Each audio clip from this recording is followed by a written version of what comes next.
Muy buenas noches a todos. Les recuerdo, mi nombre es Guillermo Gómez. Esto es Escribir Bien. Hace tiempo no podíamos hacer las transmisiones, tuvimos algunos problemas técnicos y, y eso pues imposibilitaba que pudiéramos ofrecerles un material de calidad. Entonces pues preferimos hacer una pausa, una semanita, para poder ofrecerles este espacio y retomarlo como era habitual y lo ha sido durante prácticamente toda la cuarentena. Ya llevamos 3 meses en casa. Espero sinceramente que cada uno de ustedes se esté cuidando y esté procurando quedarse de la mejor manera posible para cuidar su salud y la salud de sus seres queridos. Hoy vamos a leer un cuento que particularmente me gusta mucho. Es un cuento que de hecho ha suscitado también versiones incluso musicales.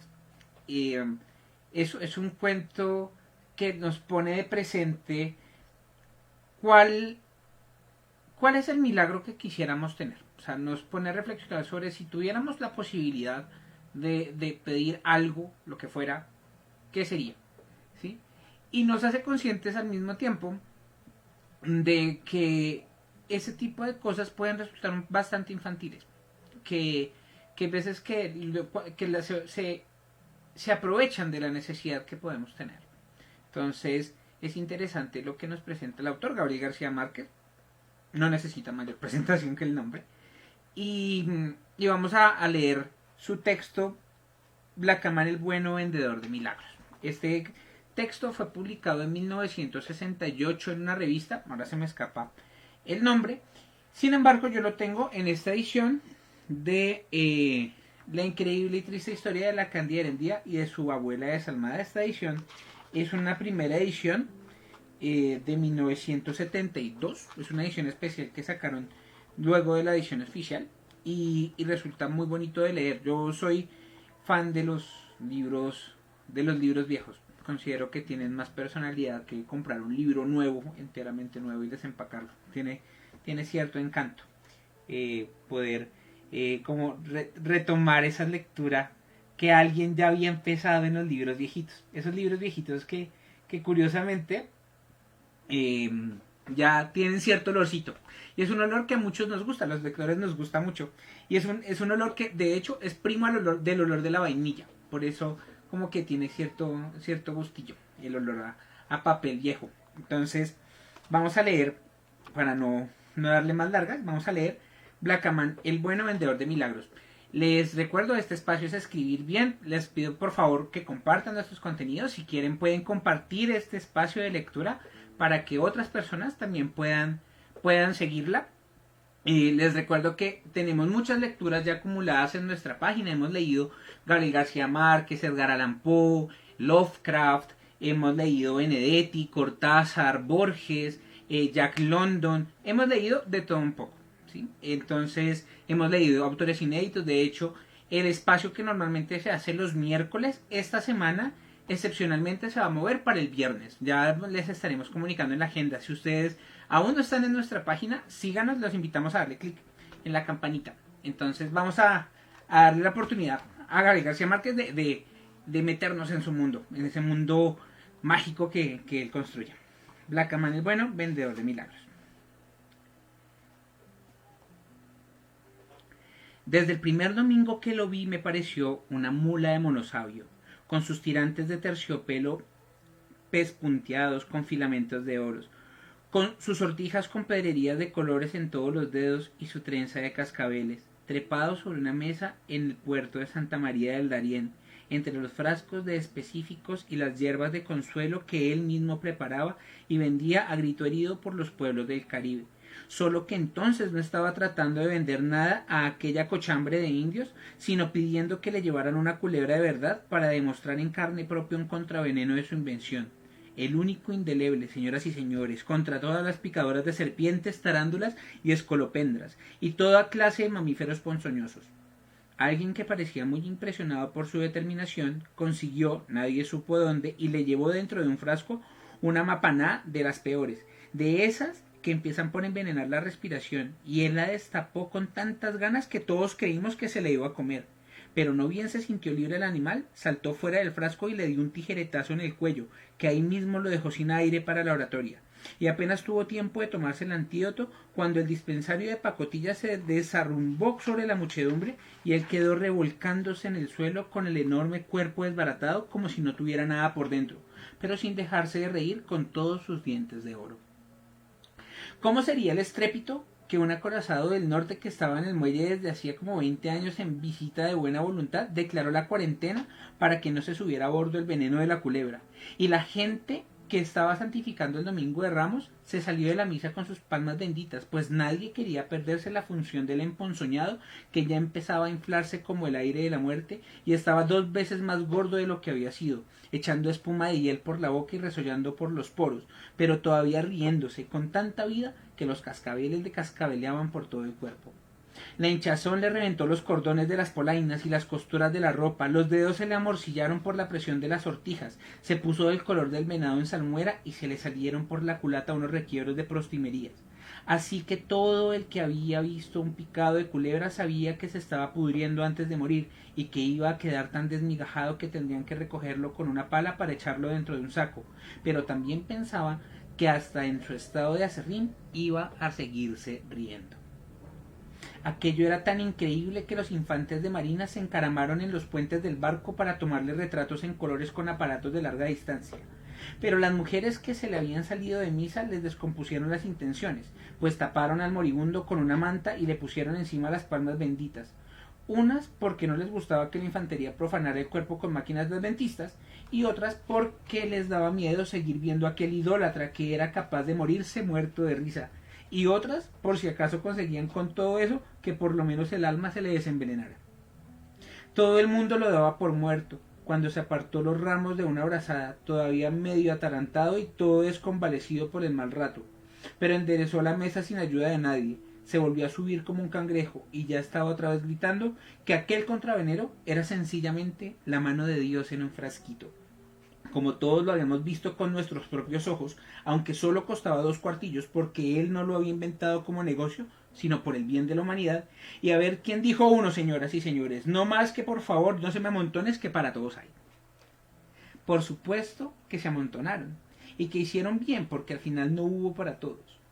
Hasta el almirante del acorazado se llevó un frasquito, convencido por él de que también era bueno para los plomos envenenados de los anarquistas, y los tripulantes no se conformaron con tomarle sumido de la mesa los retratos en colores que no pudieron tomarle muerto, sino que le hicieron firmar autógrafos hasta que los calambres le torcieron el brazo. Era casi de noche y solo quedábamos en el puerto los más perplejos, cuando él buscó con la mirada a alguno que tuviera cara de bobo para que lo ayudara a guardar los frascos, y por supuesto se fijó en mí. Aquella fue como la mirada del destino, no solo del mío, sino también del suyo, pues de eso hace más de un siglo y ambos nos acordamos todavía como si hubiera sido el domingo pasado. El caso es que estábamos metiendo su botica de circo en aquel baúl con vueltas de púrpura, que más bien parecía el sepulcro de un erudito, cuando él debió verme por dentro alguna luz que no me había visto antes, porque me preguntó de mala índole ¿quién eres tú? Y yo le contesté que era el único huérfano de padre y madre a quien todavía no se le había muerto el papá, y él soltó unas carcajadas más estrepitosas que las del veneno, y me preguntó después ¿qué haces en la vida? Y yo le contesté que no hacía nada más que estar vivo porque todo lo demás no valía la pena, y todavía llorando de risa me preguntó cuál es la ciencia que más quisiera conocer en el mundo, y esa fue la única vez en que le contesté sin burlas de verdad que quería ser adivino, y entonces no se volvió a reír, sino que me dijo como pensando de viva voz que para eso me faltaba poco, pues ya tenía lo más fácil de aprender, que era mi cara de bobo. Esa misma noche habló con mi padre y por 1 real y 2 cuartillos y una baraja de pronosticar adulterios me compró para siempre. Así era Blackaman, el malo, porque el bueno soy yo. Era capaz de convencer a un astrónomo de que el mes de febrero no era más que un rebaño de elefantes invisibles, pero cuando se le volteaba la suerte se volvía bruto del corazón.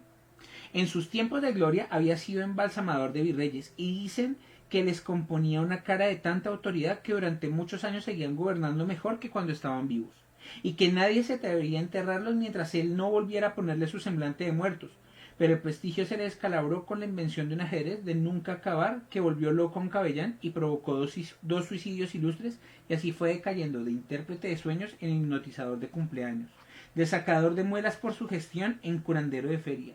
De modo que por la época en que nos conocimos ya lo miraban de medio lado hasta los filibusteros. Andábamos a la deriva con nuestro tenderete de chanchullos y la vida era una eterna zozobra tratando de vender los supositorios de evasión que volvían transparentes a los contrabandistas, las gotas furtivas que las esposas bautizadas echaban en la sopa para infundir el temor de Dios en los maridos holandeses, y todo lo que ustedes quieran comprar por su propia voluntad, señoras y señores, porque esto no es una orden sino un consejo, y al fin y al cabo tampoco la felicidad es una obligación. Sin embargo, por mucho que nos muriéramos de risa de sus ocurrencias, la verdad es que a duras penas nos alcanzaban para comer y su última esperanza se fundaba en mi vocación de adivino. Me encerraba en un baúl sepulcral disfrazado de japonés y amarrado con cadenas de estribor para que tratara de adivinar lo que pudiera, mientras él destripaba la gramática buscando el mejor modo de convencer al mundo de su nueva ciencia. Y aquí tienen, señoras y señores, a esta criatura atormentada por las luciérnagas de Ezequiel. Y usted que se ha quedado ahí con cara de incrédulo, vamos a ver si se atreve a preguntarle cuándo se va a morir. Pero nunca conseguí adivinar ni la fecha en la que estábamos. Así que él me desahució como adivino porque el sopor de la digestión te trastorna la glándula de los presagios, y después de descalabrarme de un trancazo para componerse la buena suerte, resolvió llevarme donde mi padre para que le devolviera la plata. Sin embargo, en esos tiempos le dio por encontrar aplicaciones prácticas para la electricidad del sufrimiento, y se puso a fabricar una máquina de coser que funcionara conectada mediante ventosas con la parte del cuerpo en que se tuviera un dolor. Como yo pasaba la noche quejándome de las palizas que él me daba para conjurar la desgracia, tuvo que quedarse conmigo como probador de su invento.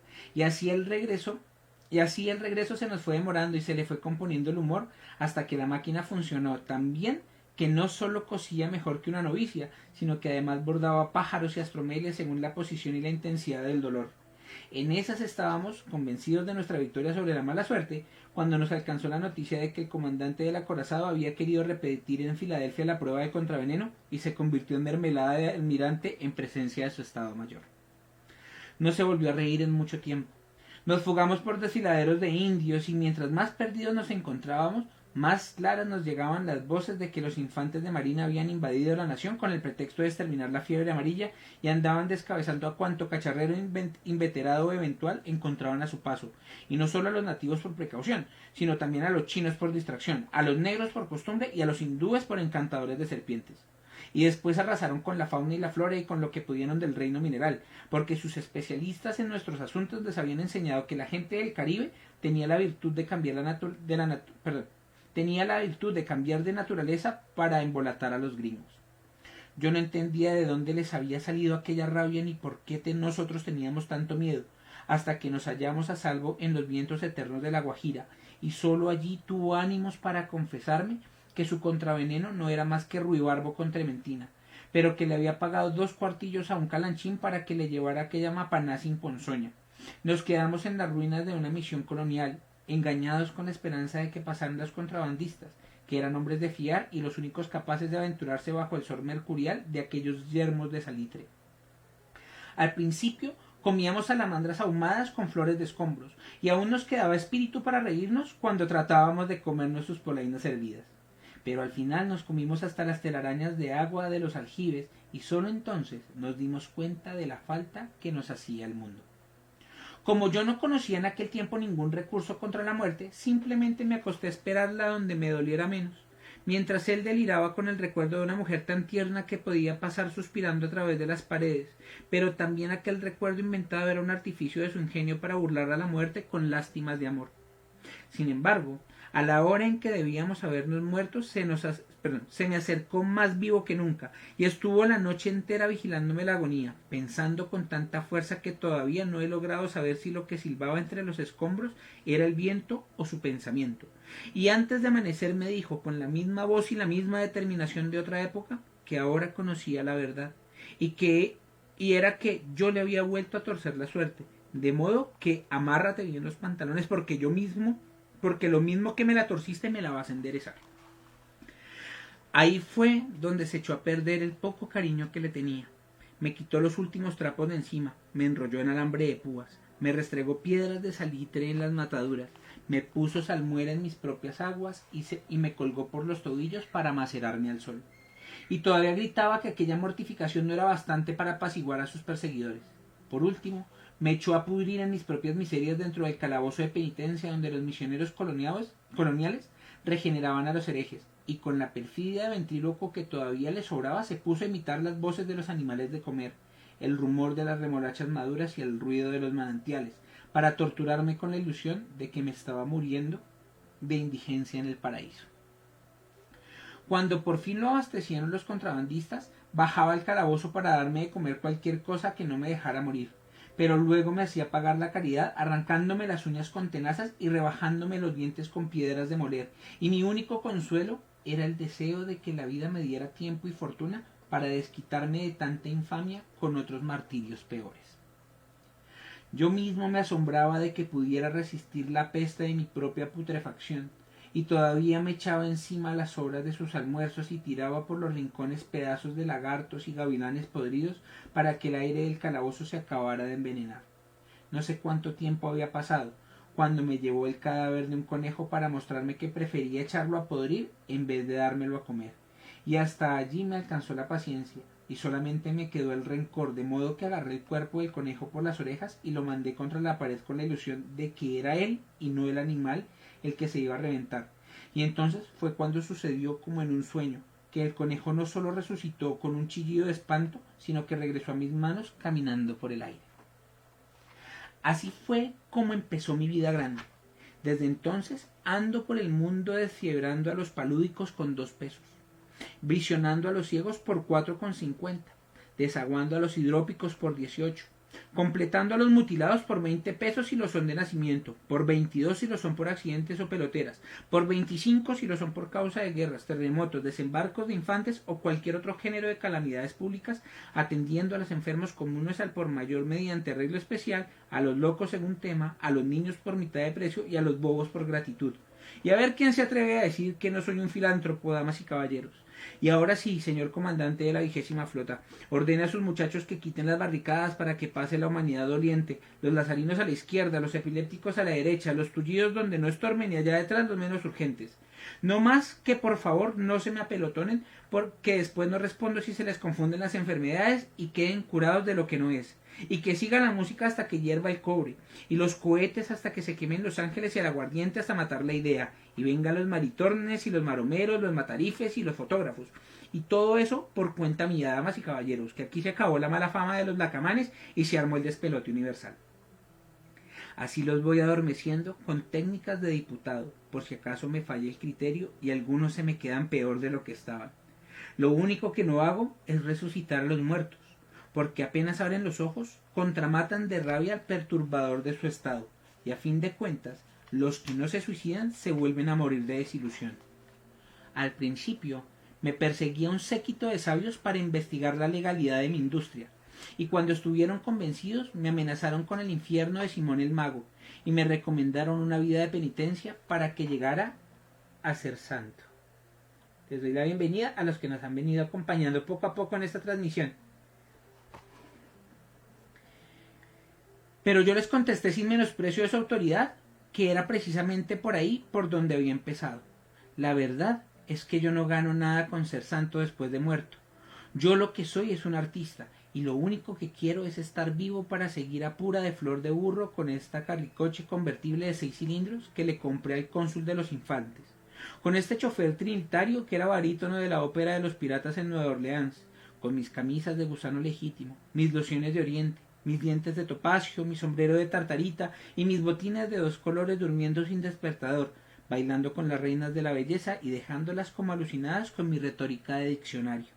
Y sin que me tiemble la pajarilla, si un miércoles de ceniza se marchitan las facultades, que para seguir con esta vida de ministro me basta con mi cara de bobo y me sobra con el tropel de tiendas que tengo desde aquí hasta más allá del crepúsculo, donde los mismos turistas que nos andaban cobrando el almirante trastabillaban ahora por los retratos con mi rúbrica, los almanaques con mis versos de amor, mis medallas de perfil, mis pulgadas de ropa, y todo eso sin la gloriosa conduerma de estar todo el día y toda la noche esculpido en mármol ecuestre y cagado de golondrinas como los padres de la patria. Lástima que Blackaman el malo no pueda repetir esta historia para que vean que no tiene nada de invención.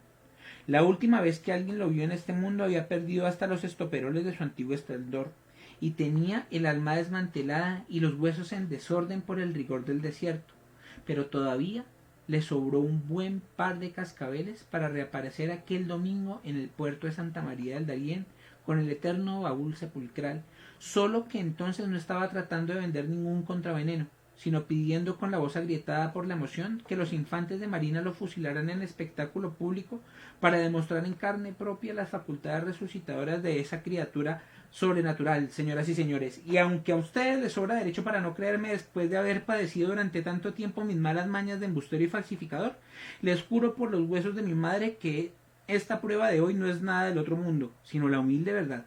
Y por si les quedara alguna duda, fíjense bien que ahora no me estoy riendo como antes, sino aguantando las ganas de llorar.